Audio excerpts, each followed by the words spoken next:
اس وقت جو انتخابات کی صورتحال ہے آپ کو پتہ ہے، اس کے بعد مختلف قسم کے الزامات وغیرہ بھی لگتے رہے، پاکستان تحریک انصاف بھی الزام لگا رہی ہے، دیگر جماعتیں بھی الزام لگا رہی ہیں. یہاں پہ یہ ایک بڑی اہم اگزامپل ہمارے سامنے موجود ہے کہ سابق وزیر اعظم میاں نواز شریف صاحب، ان کے بھی تحفظات ہیں. تو اس سارے عمل کو پھر آپ کس طرح دیکھتی ہیں؟ کوئی ایک جماعت اگر یہ کلیم کرتی ہے کہ جی صرف ہمیں ٹارگٹ کیا، نہیں، یہاں پہ تو اوور آل ہر کوئی یہ کہہ رہا ہے کہ جناب ہمارا یہ ہوا، ہمارے ساتھ یہ ہوا. مولانا بھی تحفظات کا اظہار کر رہے ہیں، ادھر سندھ میں جی ڈی اے بھی کہہ رہی ہے. تو آپ کیا سمجھتی ہیں کہ یہ اوور آل جو پروسیس تھا اس میں ہر کسی کو نقصان ہوا سیاسی طور پہ؟ بہت شکریہ عطر. دیکھیں، سب سے پہلی بات تو یہ کہ پاکستان کی تاریخ کے اندر 2024 کے الیکشن اہم ترین جو اہمیت ہے اس کے حامل تھے. پاکستان کی عوام نے بڑی تعداد کے اندر اپنا جو ووٹ کا حق ہے، اپنا قومی فریضہ ہے، اس کو ادا کیا. اور پاکستان کی عوام مجموعی طور پر خصوصاً نوجوان اور خواتین اپنے عوامی نمائندوں کا شفاف طریقے سے ان کا انتخاب کرنا چاہتے تھے. لیکن میری رائے یہ ہے ایز اے قانون دان اور ایک سابق رکن قومی اسمبلی کہ الیکشن کمیشن، جس کے پاس یہ آئینی ذمہ داری تھی کہ پاکستان کی عوام کے ووٹ کا جو تقدس ہے اس کو بحال کرے، اس کو بلند کرے، اپنے آئینی اور قومی فریضے کو ادا کرے. الیکشن کمیشن آف پاکستان، خصوصاً الیکشن کمشنر صاحب، اپنے اس آئینی فریضے کو ادا کرنے پر مکمل طور پر ناکام ہو گئے ہیں. جیتنے والا جو ہے، جو پارٹی کہتی ہے کہ اکثریت کی جماعت ہے، ہمارے پاس یہ تعداد ہے کہ ہم اپنے سیاسی حریفوں کے ساتھ مل کر حکومت بنا لیں، وہ بھی کہتی ہے کہ ہمارے ساتھ دھاندلی ہوئی. پاکستان کی سب سے بڑی جمہوری جماعت کہتی ہے کہ فارم 47 کی حکومت بنائی جا رہی ہے. پاکستان کی عوام کہتے ہیں کہ ہم نے جس کو ووٹ ڈالا اس کا انتخاب نہیں ہوا. خواتین کہتی ہیں سب سے بڑی جمہوری جماعت کی کہ ہماری قومی اسمبلی کے اندر نمائندگی کو ہم سے چھینا جا رہا ہے. تو یہ کیسے الیکشن ہے جس کے اندر ساری جماعتیں الیکشن کے جو رزلٹ ہے اس کو مانتی نہیں ہیں، اس کے پر تحفظات کا اظہار کرتی ہیں. حالیہ مصطفیٰ کمال صاحب کی ایک ویڈیو منظر عام پر آئی ہے جس کو انہوں نے اون کیا ہے، کہا ہے کہ یہ میری آڈیو لیک ہے. اور اس کے اندر کیا کہتے ہیں کہ پیپلز پارٹی اور پی ایم ایل این ہمیں کہہ رہے ہیں کہ آپ کی سیٹیں 100% جعلی ہیں، تو ہم نے آپ کو کہا کہ آپ کی 200% جعلی ہیں. یعنی کہ جو حکومت بنانا چاہتے ہیں ان کو بھی اپنے مینڈیٹ کے اوپر اعتبار نہیں ہے.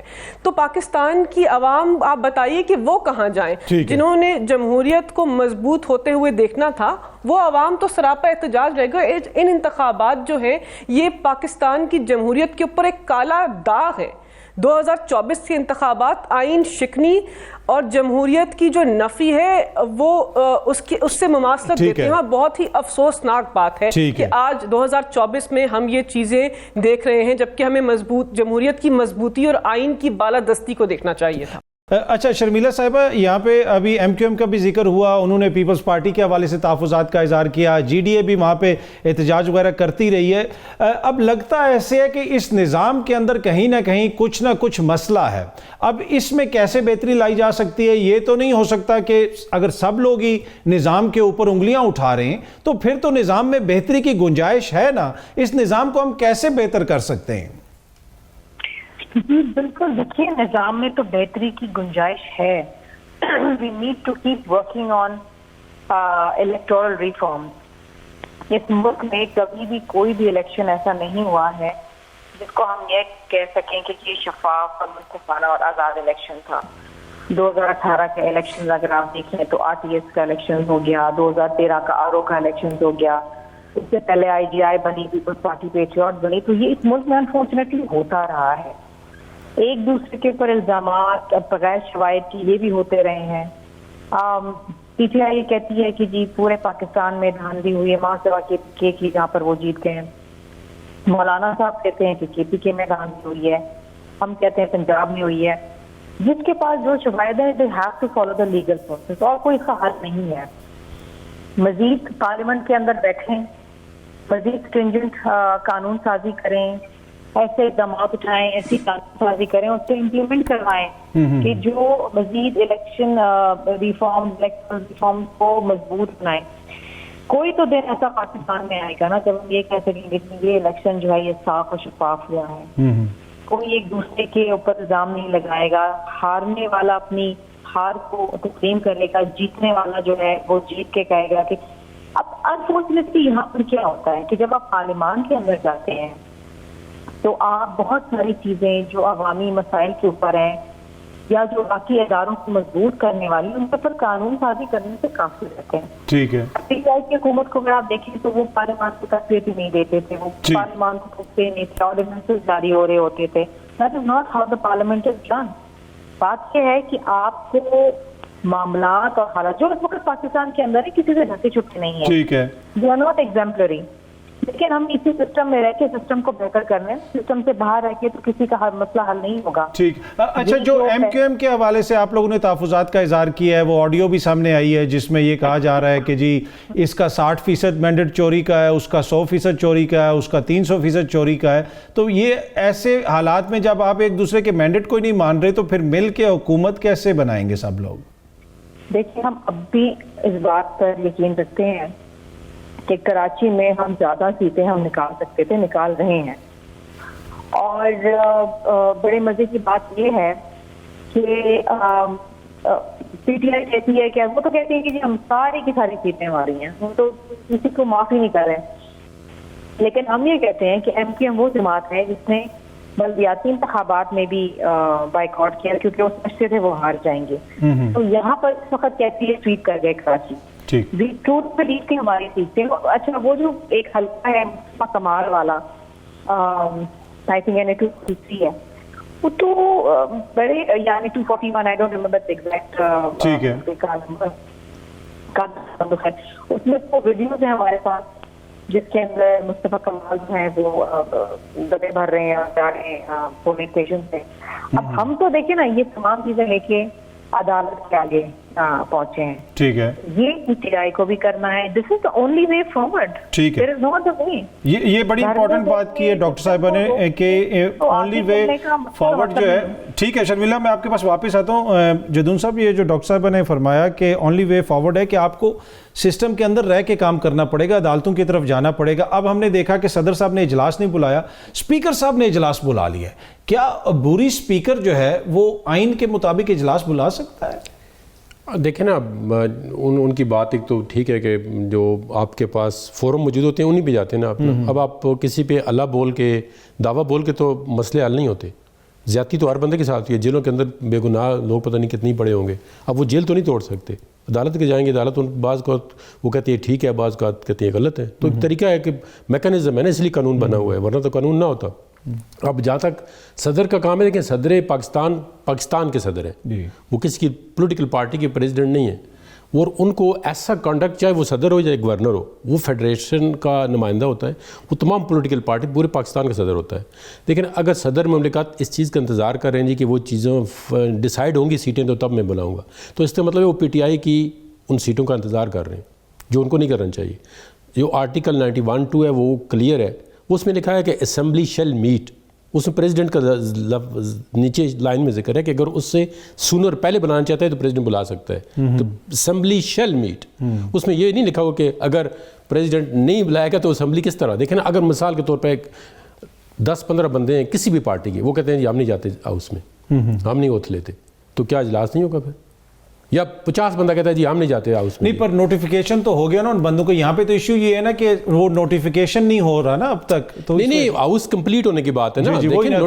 دیکھیں نوٹیفیکیشن تو ہو سکتا ہے. ابھی یہ آپ والی بات لے لیتے ہیں. الیکشن کمیشن میں کیس ہے, کل کوئی کیس سپریم کورٹ میں لینڈ کر جاتا ہے, 2 مہینے لگ جاتے ہیں, تو اسمبلی کا اجلاس 2 مہینے لیٹ ہوگا. پھر کانسٹیٹیوشنل جو پروویژن ہے آپ اس پہ عمل کریں اور اسمبلی میٹ. اگر دیکھیں نا, ایسا صدر صاحب کو یہ کام نہیں کرنا چاہیے.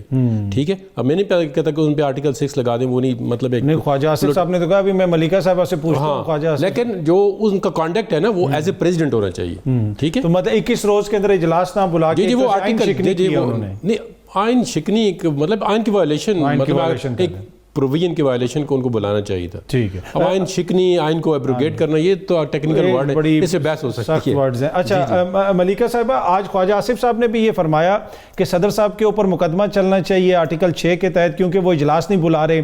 دیگر لوگ بھی, احباب بھی ان کے اوپر تنقید کر رہے ہیں اور کہہ رہے ہیں کہ آئین میں واضح طور پہ لکھا ہے کہ آپ نے 21 روز کے اندر اجلاس بلانا ہے, تو کیوں نہیں صدر صاحب بلا رہے؟ اس کا کوئی آئینی یا قانونی جواز آپ کو نظر آتا ہے؟